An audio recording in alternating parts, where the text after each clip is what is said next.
Kalau kalian susah mendapatkan kritik, berarti kalian mesti tertutup. Sembuhkan dirimu. Aneh, rakyat sudah menitipkan kedaulatan, sudah jadi pemimpin, malah tidak mau mendengar suara rakyat. Itu kufar itu. Lalu umatnya Nabi Muhammad itu ya seolah-olah dipahami orang yang sangat bersikap keras terhadap orang kafir. Orang kafir adalah orang yang berbeda agama. Jadi kita ini keras pada orang lain cuma karena beda keyakinan. Itu keliru memahaminya.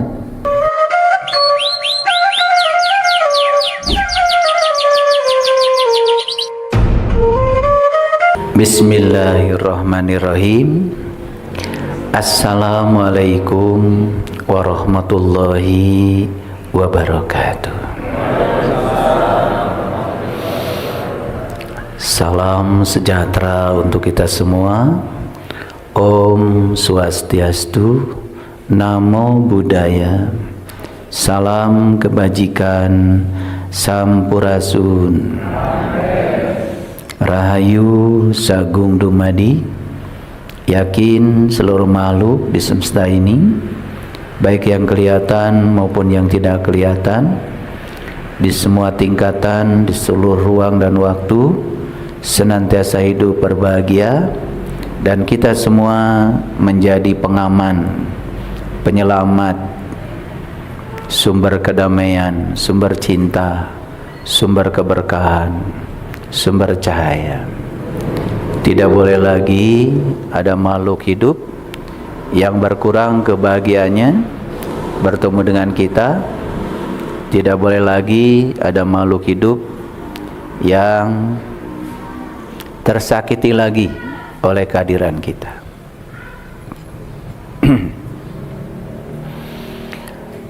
Segala puji hanya milik Allah, Tuhan semesta raya, yang maha pengasih, yang maha penyayang, yang maha cinta, yang maha mengerti kebutuhan setiap makhluknya tanpa batas. Mari kita puji Dia dengan membaca hamdalah. Alhamdulillahirabbil alamin. Mari kita awali kajian kesadaran ini bersama-sama memohon ridhonya, berkahnya, seraya merasakan kehadirannya dengan kelembutan dan cinta. Mari kita sapa asmanya dengan membaca basmalah. Bismillahirrahmanirrahim. Mari kita sambungkan dulu ruhaniah kita dengan para nabi, para rasul, para sunan, para wali, para bijak, para suci, para mursyid, para pewaris ilmunya Nabi, orang-orang yang telah menerantas jalan, orang-orang yang telah dipercaya untuk membawa amanah ke semesta ini.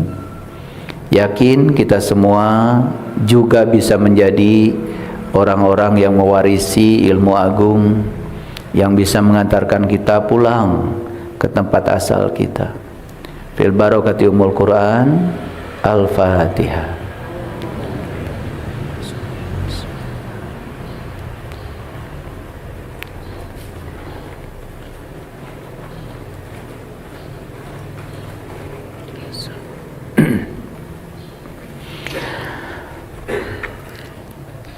Pertama-tama saya ingin menyampaikan selamat memasuki tahun baru Hijriah, tahun 1448. Ada pesan penting yang disampaikan oleh Menteri Agama di tahun baru Hijriah saat ini. Saya mencatat yang disampaikan beliau ada dua pesan penting.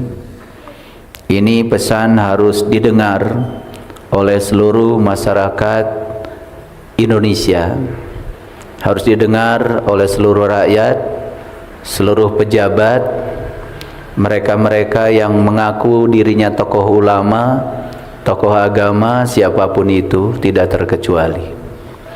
Karena pesan ini kelihatan sangat sederhana, tapi bagi saya pesan ini adalah pesan yang sangat penting.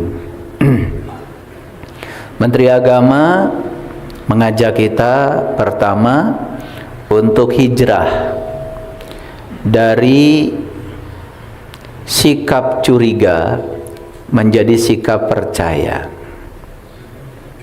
Bagus nggak itu? Menteri Agama mengajak kita untuk hijrah dari sikap curiga menjadi sikap percaya.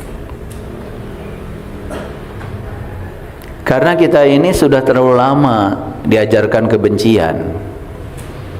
Bahkan kebencian itu justru dibangun atas dasar agama dan Tuhan. Saya juga menyadari, dari kecil saya belajar agama. Setiap kali ketemu dengan guru agama, sejak saya dari kecil sampai saya mulai sadar, selalu aja diajarkan untuk membenci orang lain yang berbeda keyakinan dengan kita. Bahkan kita memberikan julukan-julukan yang sangat tidak sopan. Dulu saya mengira orang kafir itu siapa saja orang yang berbeda keyakinan dengan saya.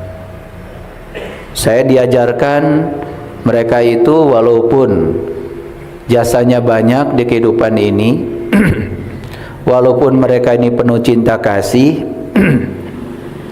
walaupun mereka ini mencipta berbagai penemuan, bahkan penemuan itu dipakai oleh kita sendiri, bahkan kita diajarkan semua amalan mereka itu sia-sia, cuman karena beda keyakinan.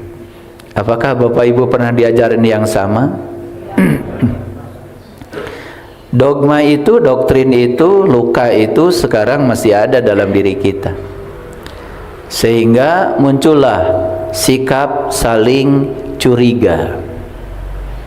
Saya masih ingat ya, waktu Aceh dilanda tsunami, yang pertama kali menolong masyarakat Aceh saat itu adalah orang Amerika, karena kapal induk mereka persis sedang berada di wilayah Aceh.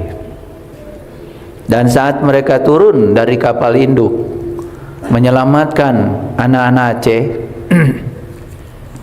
dan kemudian mereka menyanyikan haleluya, semua curiga. Disebut aja kristenisasi. Padahal kalau mau jujur, memang orang Amerika kan nggak bisa sholatullah salamullah, bisanya haleluya. Dan bagi mereka haleluya itu adalah ucapan yang sakral, karena bisanya itu yaitu yang mereka sampaikan sambil merawat satu persatu korban-korban tsunami yang bisa diselamatkan. Tetapi orang-orang yang penuh curiga selalu saja menuduh seolah-olah di situ ada misionaris, seolah-olah di situ ada misi yang terselubung. Jadi ini sifat curiga ini sudah menjadi watak masyarakat kita saat ini. Masyarakat curiga pada pemerintah, pemerintah curiga juga sama masyarakat. Tokoh agama satu curiga pada tokoh agama yang lain, tokoh agama yang lain curiga pada tokoh agama yang satu. Nah, curiga itu menimbulkan saling serang. Betul nggak? Kan sebetulnya konflik itu dari curiga. Seorang istri curiga pada suaminya. Suaminya tidak melakukan apa aja, tiba-tiba diserang. Dituduh ini, dituduh itu, ya. Pulang terlambat ke rumah, dituduh yang lain-lain, padahal ban bocor. Nyaris tidak pernah ditanya. Karena curiga itu selalu mengedepankan permusuhan. Seolah-olah kecurigaan itu harus divalidasi, dan curiga itu seolah-olah kebenaran. Ketika ada orang lain berbicara yang berbeda dengan kita karena dianggap asing, curiga juga. Betul apa tidak? Padahal semesta ini terus berkembang, ilmu pengetahuan terus berkembang, kesadaran terus berkembang. Masa kita mau mundur terus ke belakang? Karena Nabi Muhammad dulu membersihkan giginya pakai siwak, maka sekarang kita mau pakai siwak juga. Masa kita tidak sadar kalau saat itu yang ada paling modern saat itu ya siwak. Sekarang sudah ada sikat gigi yang lembut, yang medium, lebih keras lagi, tergantung tekstur dari susunan gigi kita. Sekarang sudah ada pasta gigi yang keras ada, yang sensitif juga terhadap gigi ada, tergantung. Pilihan-pilihan ada. Masa kita mau mundur ke belakang? Sementara alam semesta ini terus bergerak, ya, entah kemana. Coba renungkan Bapak Ibu, ya. Bumi kita ini, ya, mengelilingi matahari. Sebetulnya bukan mengelilingi matahari, mengelilingi pusat massa antara bumi dan matahari. Ternyata bumi dan matahari pun tidak diam ini. Ya, dia juga bergerak mengelilingi pusat massa dari sistem galaksi Bima Sakti. Ternyata galaksi pun tidak diam, karena galaksi ini jumlahnya sangat banyak, ada miliaran. Nah, yang miliaran galaksi pun ternyata bergerak juga itu, ya. Pusat massanya yang disebut dengan black hole, lubang hitam. Dan bumi ini yang kita tempati ternyata tidak berada di titik yang sama di ruang tanpa batas ini. Dan kita ini seperti sedang menaiki sebuah pesawat besar yang bernama bumi ini.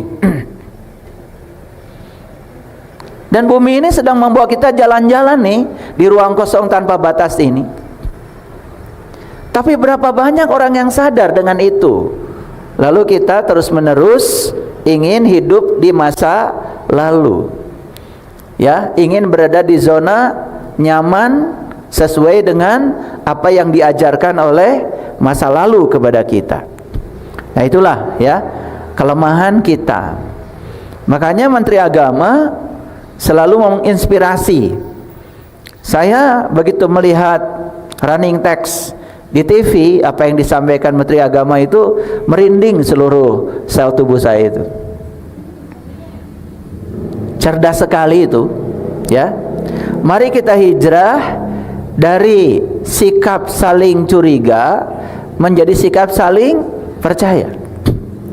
Coba ya, yang suami istri saling curiga, yang istri curiga pada suaminya, yang suami curiga pada istrinya, maka ya, semesta ini akan memvalidasi kecurigaan kita, seolah-olah yang dicurigakan itu benar. Betul nggak? Iya. Suami pakai minyak wangi aja yang biasanya tidak dikomentari karena kesemprotnya terlalu banyak, misalnya kesemprotnya terlalu banyak, jadi wanginya menyengat. Karena ada curiga, ini mau ketemu siapa nih? Kok minyak wanginya sekarang beda gitu, padahal minyak wangi yang sama, cuman karena cepat-cepat kesemprotnya lebih lama. Itulah curiga, itu bahaya. Nah, makanya kalau kita bisa saling percaya dan melepaskan kebiasaan saling curiga, kedamaian itu akan datang di diri kita masing-masing. Kan ada yang curiga sama saya, katanya Saiful Karim ini adalah pendeta yang sedang menyamar. Karena ada curiga seperti itu, otomatis kebenaran apapun yang saya sampaikan nggak akan bisa diterima. Karena dari awal sudah ada bloknya, yaitu kecurigaan. Coba kalau kita punya rasa percaya. Saya yakin Bapak Ibu yang datang ke sini karena mungkin ya sudah terkikis curiganya sama saya, sehingga sudah mulai ada rasa percaya gitu. Ya, banyak sekali yang lapor pada saya, Awalnya saya itu curiga katanya sama ayah, ya, udah ceramahnya nggak pakai peci, nggak punya sorban, ya kan? Tapi kata dia, didengar-dengar benar juga katanya. Bahkan banyak orang yang tidak bisa tidur gara-gara dengerin ceramah saya jadi bisa tidur. Ada yang mentertawakan, ya. Oh, berarti ceramahnya ayah itu katanya obat tidur. Udah curiga lagi itu, ya. Padahal kan secara sains segala sesuatu yang kelihatan mustahil itu sebenarnya bisa dijelaskan. Coba, saya dapat telepon dari seseorang di Kalimantan, ya. Dia itu melaporkan pada saya karena dia punya 2 anak kembar, dan kedua anak kembarnya itu baru bisa tidur sekitar jam 1 kalau sudah dengar kajian saya. Jadi waktu ibunya sedang komunikasi dengan saya, 2 anak ini tahu ibunya sedang komunikasi dengan saya, menyebut kata-kata ayah guru, dia teriak, 2 anak itu lagi main, minta bicara dengan saya. Kan itu sebetulnya dari sisi energi itu adalah sinkronisasi. Mungkin jiwa anak ini dengan jiwa saya pernah ada komunikasi di masa lalu, dan sekarang bisa berkomunikasi di kehidupan yang sekarang. Secara sains bisa dijelaskan. Itu yang disebut dengan quantum entanglement. Sesuatu yang pernah terhubung, ya, terpisah sejauh apapun tetap saja dia akan terhubung. Ya, oke, lanjut. Jadi pesan Menteri Agama apa tadi? Hijrah dari saling curiga menjadi saling percaya. Coba hijrah di rumah aja dulu. Nih ya, suami istri yang sering curiga, saling curiga, ya, menjadi saling percaya. Dalam sekejap Bapak Ibu akan merasakan sebuah kedamaian. Bahkan masing-masing menjadi nyaman satu dengan yang lain. Coba mulai itu, ya. Saya juga bicara seperti ini tentu saja ada pengalaman, karena saya juga sama kan, ya, berumah tangga seperti Bapak Ibu, punya anak seperti Bapak Ibu, punya cucu seperti Bapak Ibu, ya. Makanya kalau ada orang, ya, turun dari gunung, ya, tidak berkeluarga, tiba-tiba ngasih pelatihan cara berumah tangga yang sakinah, mawadah, warohmah. Turun dari gunung, gak punya keluarga, tidak punya cucu, ya, mau gak ikut pelatihan itu? Ah, bohong. Biasanya kalau orang turun dari gunung kan orang suci katanya, betul nggak? Ya, padahal kita juga nggak tahu di gunung dia apa tidur, betul nggak? Nah itu kadang kita sering terjebak oleh itu, betul nggak? Iya. Nih saya kasih tahu Bapak Ibu, ya, Bapak Ibu yang hari ini punya konflik dalam rumah tangga, tapi bisa menyelesaikan konflik itu, siapa tahu sedang dipersiapkan oleh Allah untuk menjadi konsultan rumah tangga. Betul nggak? Ya siapa tahu kan? Betul nggak? Iya. Bapak Ibu yang hari ini bisnis gagal, tapi suatu saat berhasil, siapa tahu sama Allah sedang dijadikan konsultan bisnis kan, siapa tahu. Ya cuma kita kan banyak curiganya daripada percayanya. Betul nggak? Sama Allah aja kalian itu masih curiga. Betul nggak? Jangan-jangan katanya Allah ngasih ujian, ya, emang Allah dosen, ya, memang Allah perlu nilai gitu sehingga harus diuji ini, diuji itu, nggak ada itu, ya. Yang ada itu Allah tuh sang keberadaan, sang kehadiran hanya merespon apa yang kita pikirkan dan kita rasakan. Itu aja sebetulnya. Nggak ada itu ujian-ujian itu. Semua yang datang di kehidupan kita semua adalah hasil undangan kita sendiri, ya. Allah itu hanya memantulkan apa yang kita pancarkan. Maka Allah bilang, aku bergantung sangkaan hambaku. Itu pesan pertama dari Menteri Agama. Ini saya bahas ya. Mungkin di rumah juga Bapak Ibu lihat di running text-nya Menteri Agama pesan. Cuman karena sibuk main TikTok ya, kadang-kadang juga sibuk melihat yang nggak penting-penting. Jadi yang penting ini lewat gitu. Makanya saya suarakan biar seluruh bangsa Indonesia sekarang mengerti. Ya, karena semua orang yang protes, orang yang mohon izin ya, ingin memaksakan kehendak pada orang lain, saya yakin awalnya itu dari curiga kok. Ya, mari kita hijrah ya, dari saling curiga menjadi saling percaya. Belajar apapun Bapak Ibu nggak akan ada hasilnya kalau dari awal sudah curiga. Buat apa datang ke sini kalau curiga sama saya? Nggak akan masuk. Malah justru dari curiga itu tuh kan gitu. Karena orang curiga itu akan divalidasi seolah-olah kecurigaannya benar. Betul nggak? Oke, udah pengalaman lah. Yang kedua, pesan dari Menteri Agama apa? Ini lebih dahsyat lagi nih. Menteri Agama yang sekarang ini keren kalau menurut saya. Mari kita tingkatkan kesalehan sosial. Ini juga perlu saya jelaskan karena tidak ada di running text-nya itu penjelasannya. Coba perhatikan Bapak Ibu. Kalau orang sudah sholat ya, tepat waktu, tidak lewat, setelah itu ditambah sholat sunat, baca Quran, pakai speaker, biar orang sekampung denger kan, kalau dia bacanya bagus, surahnya melengking gitu, kan pasti dia akan menganggap dirinya soleh, walaupun dalam hidupnya nggak ada gunanya. Dengan tetangga nggak akur, ya, kalau bicara dengan pasangan juga menyakitkan, besok-besok juga pisah dengan pasangannya karena ada perbedaan. Itu yang disebut dengan soleh itu baru soleh secara individual. Nah, Menteri Agama ingin kita ini solehnya secara sosial.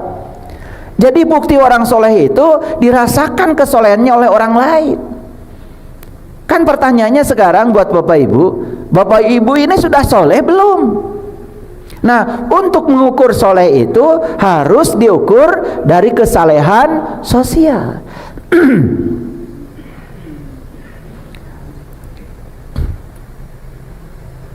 Anak kecil aja digendong nggak mau, berarti nggak soleh.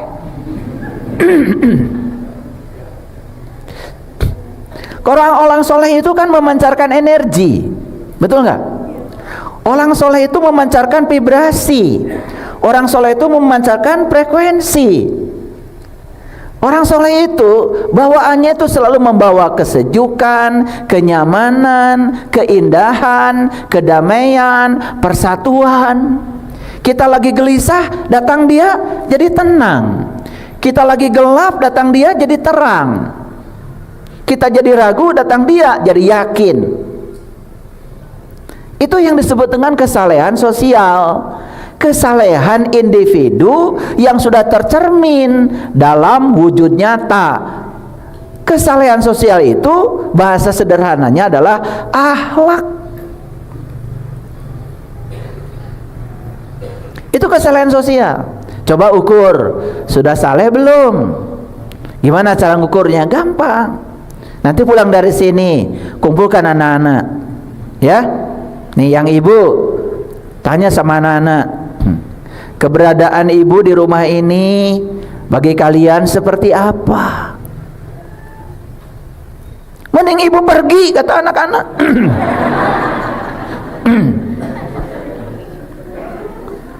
Ada ibu di rumah itu serba salah, betul nggak?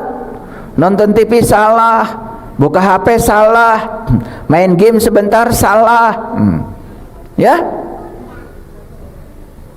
Pakai baju tidak cocok dengan yang ibu mau, salah. Anak kan nggak nyaman. Soleh nggak yang kayak gitu? Padahal sholat sudah, kajian sudah, betul nggak? Seragam juga seminggu 7, ya kan? Ini penting nih pesan Menteri Agama ini, penting sekali. Karena saya punya sebuah pengalaman. Ada seseorang, bahkan beliau ini adalah tokoh agama. Kemana-mana beliau tuh ngasih pencerahan, ya, ibu-ibu, disebutnya juga ustazah. Beliau punya 2 anak itu perempuan, dan 2 anaknya itu nggak pernah mau berkunjung ke rumah ibunya. Nyaman hidup sendiri, karena kalau berkunjung ke rumah ibunya usil, ya, usil.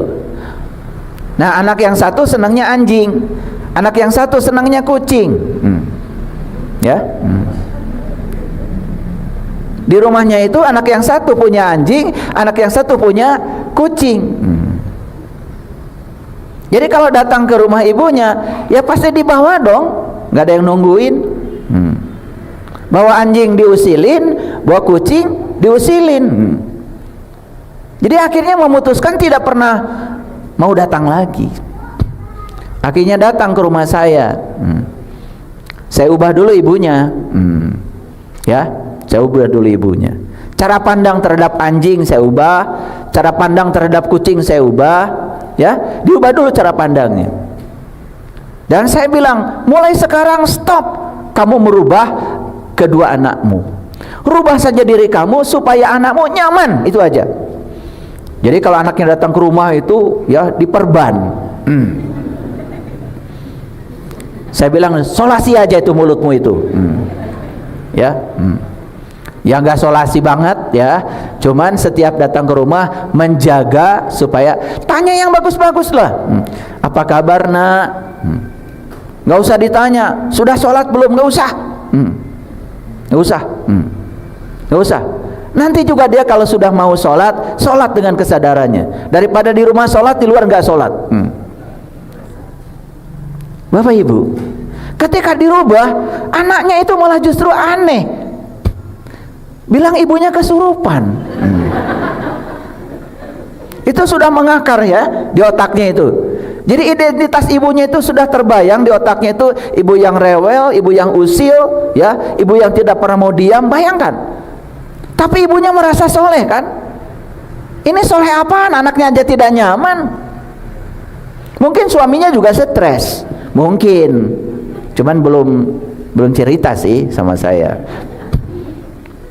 Tapi sering sakit-sakitan suaminya.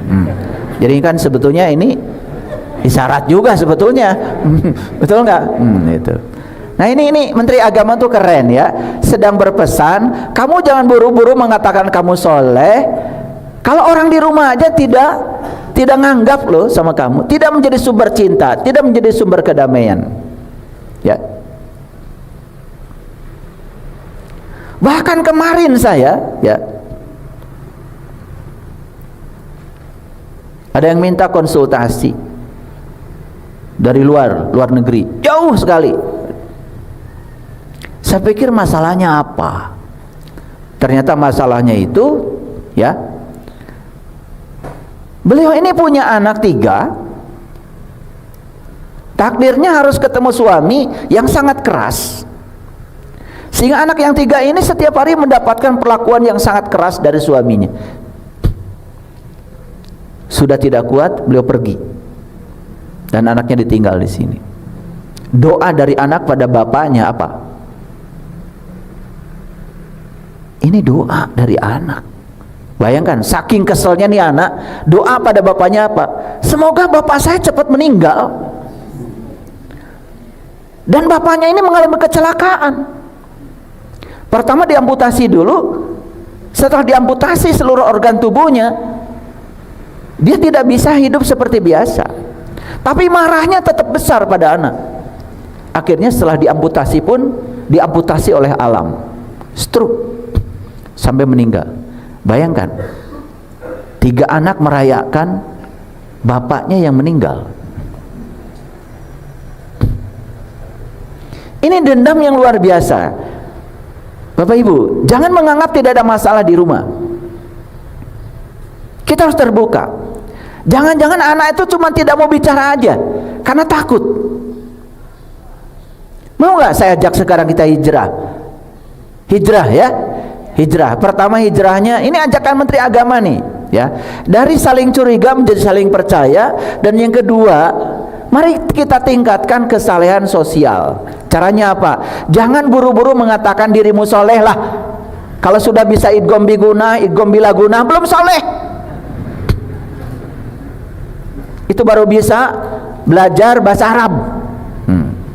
Belum soleh. Kalau kamu masih sering konflik dengan pasangan karena kamu memaksakan kehendakmu, tidak bisa siap menerima perbedaan, belum soleh. Jadi kesalahan sosial itu dirasakan sebagai kenyamanan. Coba baca tuh di Quran surat Al-Fat. Muhammadur Rasulullah wallazina ma'ahu asyidda'u 'alal kufar. Ya, Muhammad itu utusan Allah, dan orang-orang yang mengatakan dirinya umat Muhammad, wallazina ma'ahu, yang ingin bersama Muhammad. Ya, ciri yang pertama apa? Asyidda'u 'alal kufar, bersikap keras terhadap kufar. Kufar, kafir, itu artinya apa? Tertutup. Ingat ya, itu bahasa Arab. Nah, kita harus bersikap tegas terhadap ketertutupan diri. Contoh, kamu tidak biasa mendengar orang, itu tertutup. Orang tua tidak mau mendengar anak, itu tertutup. Kita tidak siap mendapatkan pengetahuan baru, itu tertutup. Kita tidak siap memaafkan kesalahan orang lain, itu tertutup. Nah, saya menyayangkan kata-kata kufar ini didangkalkan menjadi kafir. Lalu umatnya Nabi Muhammad itu ya seolah-olah dipahami orang yang sangat bersikap keras terhadap orang kafir. Orang kafir adalah orang yang berbeda agama. Jadi kita ini keras pada orang lain cuma karena beda keyakinan. Itu keliru memahaminya. Paham sekarang apa cirinya umat Nabi Muhammad? Bersikap keras terhadap asyidda'u 'alal kufar, bersikap keras terhadap segala hal yang membuat diri kita tertutup. Ingat ya, kalau kalian susah mendapatkan kritik, berarti kalian mesti tertutup. Sembuhkan dirimu supaya terbuka. Jadi pemimpin jangan anti kritik. Karena kamu jadi pemimpin itu karena didorong oleh rakyat. Karena rakyat menitipkan kedaulatan pada Anda. Aneh, rakyat sudah menitipkan kedaulatan, sudah jadi pemimpin, malah tidak mau mendengar suara rakyat. Itu kufar itu. Jadi kafir itu tidak sedangkal itu memahaminya, Bapak Ibu. Paham? Kalian umatnya siapa? Cirinya apa? Keras terhadap ketertutupan. Jadi sekarang harus sadar, oh saya masih tertutup, ya, udah tertutup pikirannya, tertutup mata kolbunya, harus keras. Oh saya sekarang belum bisa sholat khusyuk, harus keras. Oh sekarang saya belum bisa memahami Al-Quran karena saya masih tertutup, harus keras sikapmu terhadap siapa? Terhadap ketertutupan pada dirimu sendiri. Jangan bersikap keras pada orang lain. Paham sampai sini? Paham apa tidak? Umatnya Muhammad bukan ini. Nah, ciri yang kedua, ruhama ubainahum. Ruhama itu cinta. Umatnya Nabi Muhammad itu selalu menjadi sumber cinta bagi sesama. Bahkan bagi semut pun sumber cinta. Semut pun merasa aman kamu datang. Nyamuk pun merasa aman kamu datang. Pohon merasa aman kamu datang. Tanya coba, apakah makhluk-makhluk di semesta ini merasa aman Bapak Ibu datang? Ini kesalahan sosial nih. Jawabannya gimana? Tolong dijawab dulu dong. Hah? Ciri yang ketiga. Ini umatnya Nabi Muhammad nih. Asyidda ulal kufar, ruhamau bainahum, tarahum ruka'an sujadan yabtaguna fadlan minallah wa ridwana. Bekas ruku dan sujudnya itu nampak di wajahnya. Karena apa? Dia itu orang yang ridwan. Waridwana. Tahu Ridwan? Hah? Oh, nama kamu Ridwan. Bagus namanya tapi nggak ridho. Ya, Ridwan harusnya ridho. Makanya penjaga surga itu malaikat Ridwan. Malaikat tuh karep, tekad. Kalau kita sudah ridho pada apa saja, bisa menerima semua hal apa adanya, itulah Ridwan. Kalian ridho nggak dengan perbedaan agama? Ridho nggak dengan perbedaan suku bangsa? Ridho. Ridho nggak ada yang orang Sunda, orang Jawa, ya orang Batak, orang Padang, orang NTT, orang Papua? Ridho nggak? Nah, kalau ridho tuh Ridwan. Kalau belum ridho nggak Ridwan, walaupun namanya Ridwan. Jadi di Quran dikatakan ya, tarahum ruka'an sujadan yabtaguna fadlan minallah wa ridwana. Coba kalau sholat diakhiri dengan apa? Salam. Kemana salam itu? Ke kanan. Assalamualaikum warahmatullahi wabarakatuh. Setelah itu ke kiri. Sama nggak doanya? Sama apa tidak? Padahal menoleh ke kanan dan menoleh ke kiri, tapi doanya sama. Assalamualaikum warahmatullahi wabarakatuh ke kanan. Waktu ke kiri, Assalamualaikum warahmatullahi wabarakatuh. Tahu artinya? Artinya mau kanan, mau kiri, kamu kasih salam yang sama. Mau kawan, mau lawan, kamu kasih salam yang sama. Emang begitu kamu? Jawab dong. Saya sedih lihat wajah kalian itu. Karena sholat itu cuman ngejar pahala nanti di surga. Tidak ada manfaatnya hari ini. Berapa kali kalian sholat, menengok ke kanan bilang assalamualaikum, nengok ke kiri bilang assalamualaikum. Habis sholat, ini kawan, ini lawan, ini menyenangkan, ini tidak menyenangkan. Kan begitu kamu? Betul apa tidak? Ini karena sholatnya juga nggak ada kesadaran, malah sombong habis sholat itu, mikirin orang lain yang nggak sholat.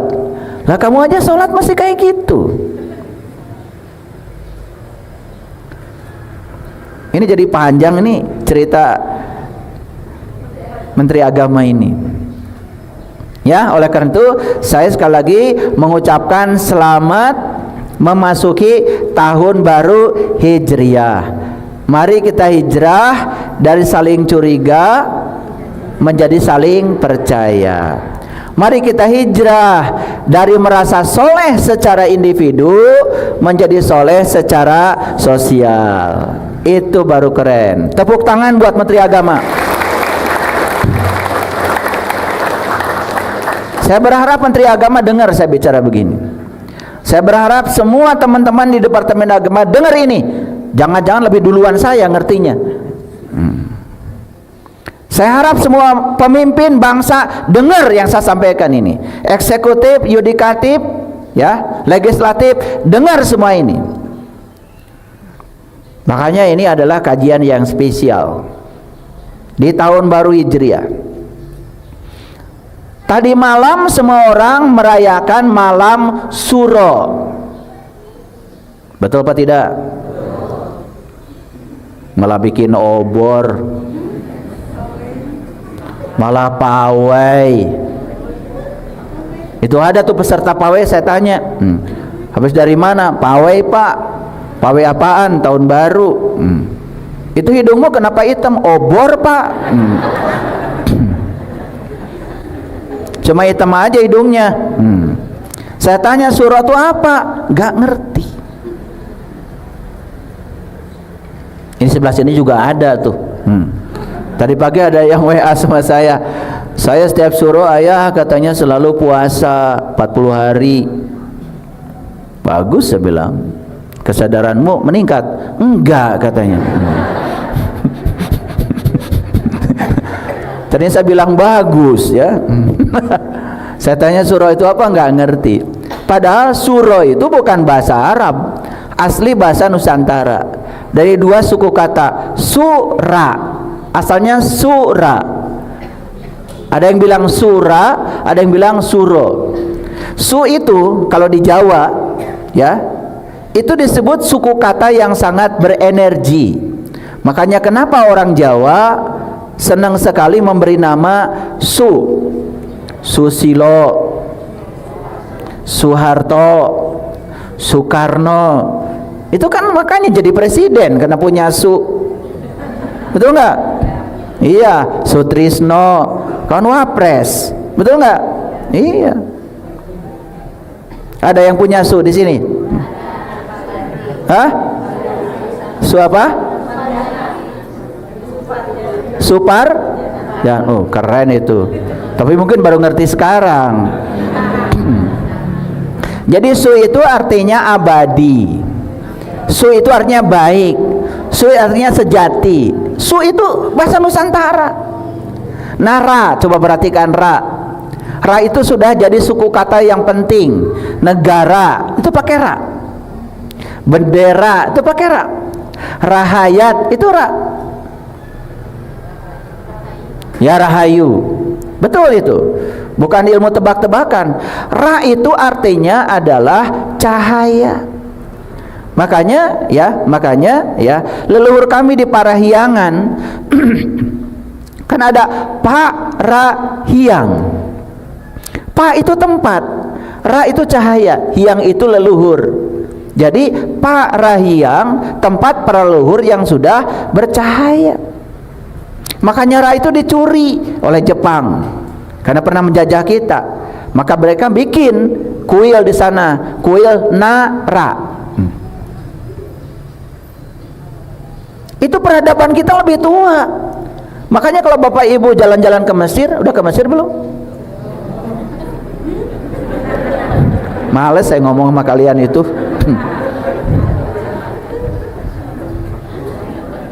Di Mesir ada apa tuh?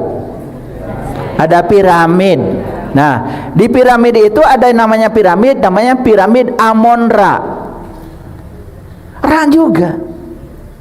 Jadi Ra itu artinya cahaya. Jadi Sura itu artinya cahaya abadi.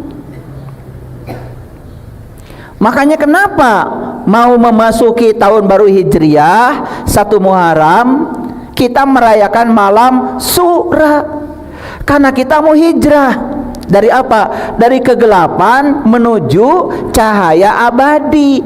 Makanya cocok dengan Al-Quran. Hijrah itu adalah mindan dulumati ilan nur, dari kegelapan menuju cahaya. Bukan pawai obor, dangdutan lagi.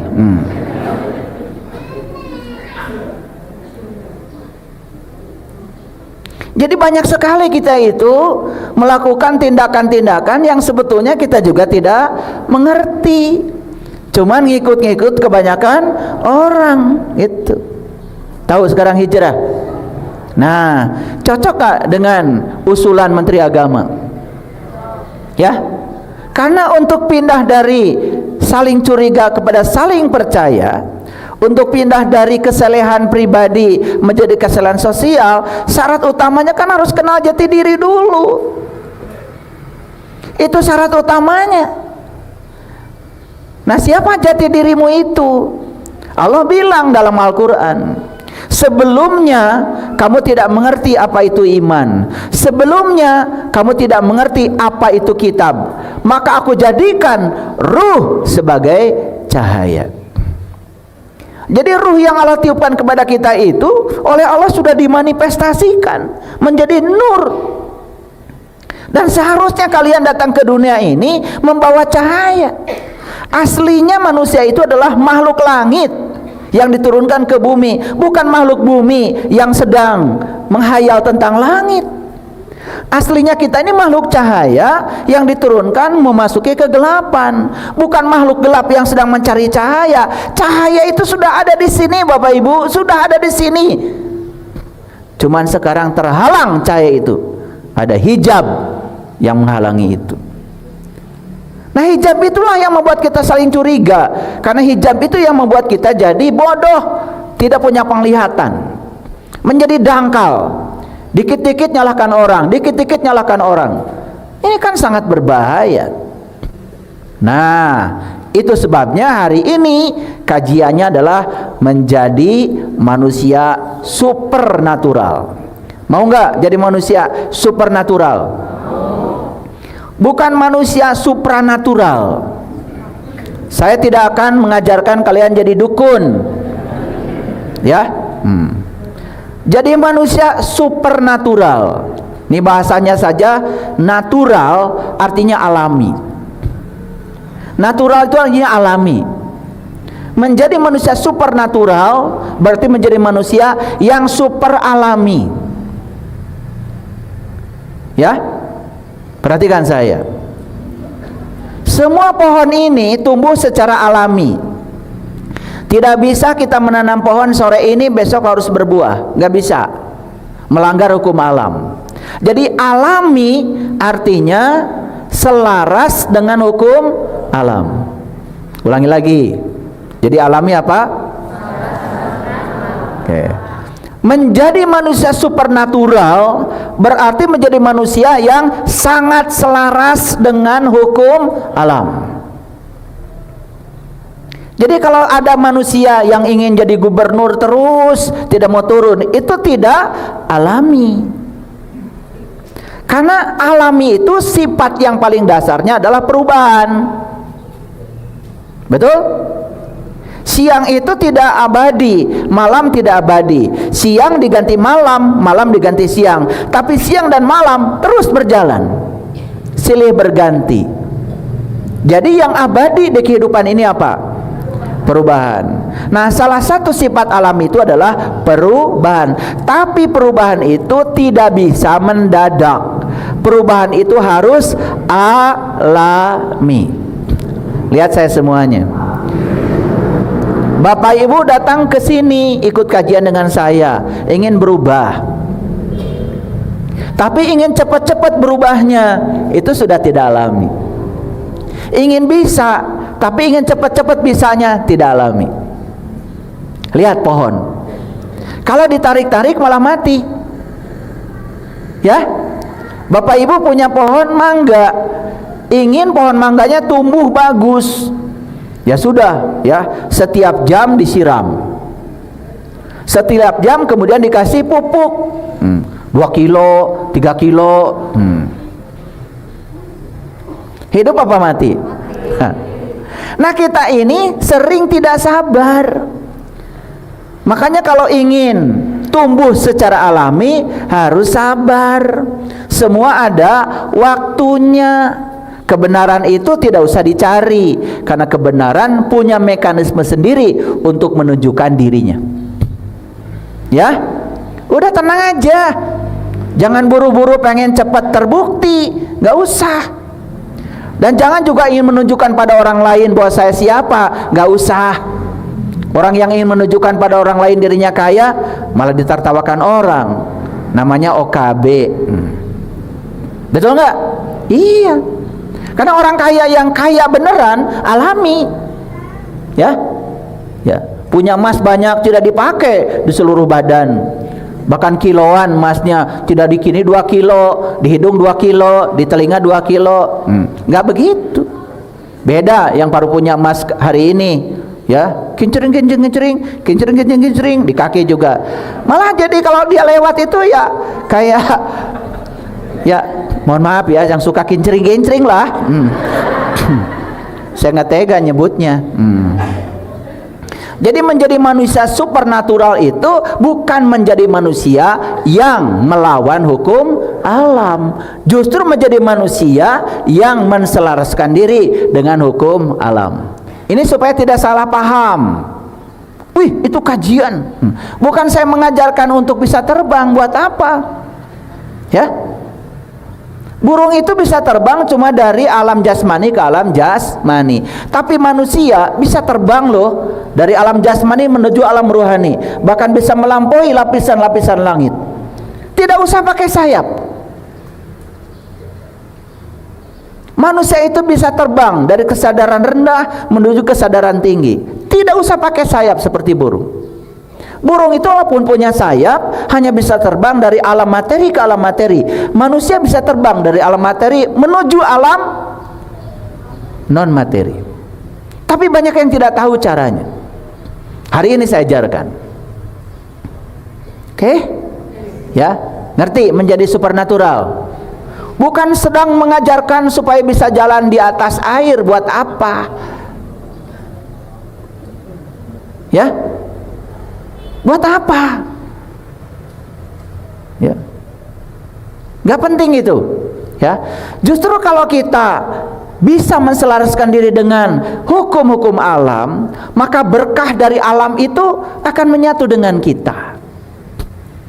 Yuk kita buktikan sekarang ya. Oke, kita mulai. Saya ingin menyitir satu perkataan yang sangat penting dari seorang presiden Afrika Selatan, namanya Nelson Mandela. Beliau itu pernah dihukum, ya, karena akibat politik apartheid. Itu adalah politik yang membeda-bedakan antara kulit putih dan kulit hitam. Karena beliau kulit hitam, walaupun beliau benar di penjara. Tapi Nelson Mandela yang hebatnya, ketika keluar dari penjara, dia bisa memaafkan semua orang yang memenjarakan dirinya. Ya, model-model kayak kalian nggak akan bisa. Makanya mohon maaf ya kalau nama-nama kalian gak saya sebut. Nelson Mandela ini ya seorang negarawan. Ya, kata-katanya sekarang masih abadi, walaupun beliau sudah tidak ada. Makanya saya ingin mengajak Bapak Ibu, yuk sekarang kita harus bisa mengabadikan diri. Biarlah besok lusa kita mati, gak apa-apa, tapi kebaikan kita masih ada. Makanya bikin segala sesuatu jangan berakhir di batu nisan. Bikin segala sesuatu menjadi abadi. Uang kalau hanya dipakai untuk kemewahan diri, tidak pernah digunakan menolak orang lain, hanya akan berakhir di batu nisan. Tapi uangmu yang digunakan untuk membahagiakan orang lain, itulah jadi abadi. Rumahmu yang hanya untuk dibangga-banggakan orang kampung, kalau kamu sukses dan rumahmu bagus, hanya ingin mendapatkan validasi dari orang lain, rumahmu berakhir di batu nisan. Begitu kita berhenti bernapas, maka rumah pindah tangan dalam sekejap. Yuk jadikan rumah itu rumah yang indah. Biarkan semua orang betah di rumah kita. Kalau ada tamu datang ke rumah kita, suguhi. Itu saya diajarkan ibu saya. Saya yang ngasih makan ikan, saya ngasih makan ayam. Ya. Tetapi ya, saya sendiri jarang dikasih ikan sama ayam. Ya, saya dikasih makan daging ayam itu kalau saya sakit atau ayamnya sakit. Makanya kadang-kadang ya ayam itu sama saya dikasih air aja ya supaya kedinginan. Saya bilang sama ibu, itu ayam muyung. Itu teori menipu orang tua. Habis begitu ya. Tapi kalau ada tamu, ayam yang saya kasih makan itu selalu dipotong buat tamu saya, buat tamu ibu. Tapi saya baru mengerti semua yang diajarkan ibu saya. Baru mengerti sekarang. Makanya saya teruskan kebiasaan itu. Berkahnya luar biasa. Ya. Pernah ibu saya bilang begini, ya. Ya. Kamu nanti akan merasakan apa yang ibu lakukan di kehidupan kamu. Betul itu. Dan semua orang yang pernah datang ke ibu, ya, dijamu dengan cara yang mulia oleh ibu saya. Bahkan saat ibu saya tidak ada, mereka itu berbuat baik kepada anak-anak yang ditinggalkan ibu. Jadi seorang ibu itu visinya luas, ya, luar biasa. Jadi makanya saya teruskan kebiasaan ibu saya. Kalau orang datang ke rumah saya, ya kalau jamnya makan, pasti saya ajak makan. Mari kita lihat kata-kata Nelson Mandela. Segala sesuatu itu mustahil sampai akhirnya seseorang melakukannya. Apa yang bisa Bapak Ibu tangkap dari kata-kata Nelson Mandela? Coba, ya, dengan kecerdasan yang terbatas nggak apa-apa. Segala sesuatu itu mustahil sampai akhirnya seseorang melakukannya. Apa yang bisa ditangkap oleh Bapak Ibu? Ya, kan sederhana kata-katanya. Nelson Mandela hanya ingin mengatakan bahwa mustahil itu nggak ada. Itu aja sebetulnya. Mustahil itu tidak ada. Mustahil itu hanya buatan pikiran kita. Lihat saya semuanya. Ada panjang, ada lebar, ada tinggi. Disebut apa? Volume. Dalam bahasa matematika itu disebut 3 dimensi. Ditambah nih 1 dimensi lagi waktu, jadi 4 dimensi. Nah, ingat, kita ini dari kecil hidup, ya, hidup dari kecil di ruang 3 dimensi dengan segala keterbatasannya. Betul Bapak Ibu? Kenapa kita sekarang mengatakan itu mustahil, itu nggak mungkin? Sebetulnya itu adalah batasan yang pernah diciptakan oleh lingkungan kepada kita. Makanya tempat yang paling berbahaya untuk kelahiran manusia adalah lingkungan di mana dia dilahirkan. Anak kecil yang diajarkan oleh ibu bapaknya berkali-kali, "Nah, jangan jajan, cari uang tuh susah." Itulah 3 dimensi. Ada dinding yang membatasi dia. Lalu dia punya identitas. Dia punya program di otaknya. Kalau cari uang itu susah. Sudah gede pun orang tua ngomong lagi, ya. Sekarang ini zaman sudah susah. Cari pekerjaan susah. Anak disuruh cari kerjaan, tapi orang tua ngobrolnya selalu kerjaan itu susah. Ini orang tua macam apa? Sudah itu diajarkan doa-doa yang gak jelas. Supaya kamu dapat pekerjaan yang cepat, udah baca aja, ya, Al-Wasi, Allah Maha Luas. Tapi otaknya sudah dikebiri oleh pikirannya. Pekerjaan susah, betul nggak? Ini hati-hati Bapak Ibu, ya. Bensin naik, nggak usah dipikirin. Yang penting bisa kebeli, kan itu yang penting. Nah, kita tiap hari bicara bensin naik, harga-harga naik. Lihat, orang yang berpikir hari ini bensin naik, harga naik, maka kita akan divalidasi oleh semesta dan kita akan mendapatkan kesulitan untuk mendapatkannya. Tapi mereka yang berpikir, ya, dan merasakan, gak apa-apa naik, yang penting kebeli. Gas naik, gak apa-apa naik, yang penting kebeli. Beda orang yang berpikir langka dengan orang yang berpikir ada. Nah, ini yang mau saya bangun. Maka saya sebut, saya hari ini mau ngasih hadiah. Bapak Ibu, sekali lagi, mustahil itu tidak ada. Ayo lihat saya semuanya. Dulu ketika pesawat terbang belum ada, semua orang di dunia ini berpikir bahwa tidak mungkin kita bisa terbang. Tidak mungkin besi bisa terbang. Setelah ada orang yang melakukannya, yang mustahil ini kemudian menjadi masuk akal. Perhatikan saya. Ternyata yang mustahil ini menjadi masuk akal. Ada orang, ya, yang kemudian melakukan penelitian tentang apa? Tentang kecepatan udara dan tekanan. Namanya Bernoulli. Orang fisika, ya. Orang fisika. Ternyata begitu udara bergerak cepat, Bernoulli itu cuma gini aja. Dia sedang menyaksikan kejadian di alam. Ya, perhatikan. Ini atap rumah. Di sini ada angin bergerak cepat. Sebut aja badai. Ternyata atap rumahnya mengangkat. Ulangi. Ada angin bergerak cepat di atas atap rumah. Ini atap rumahnya. Ternyata atap rumahnya terangkat. Kalau Bapak Ibu lihat kejadian itu gimana? Subhanallah, innalillahi wa inna ilaihi raji'un. Telah terjadi bencana. Begitu? Itulah bedanya kamu dengan Bernoulli. Lihat saya sekali lagi.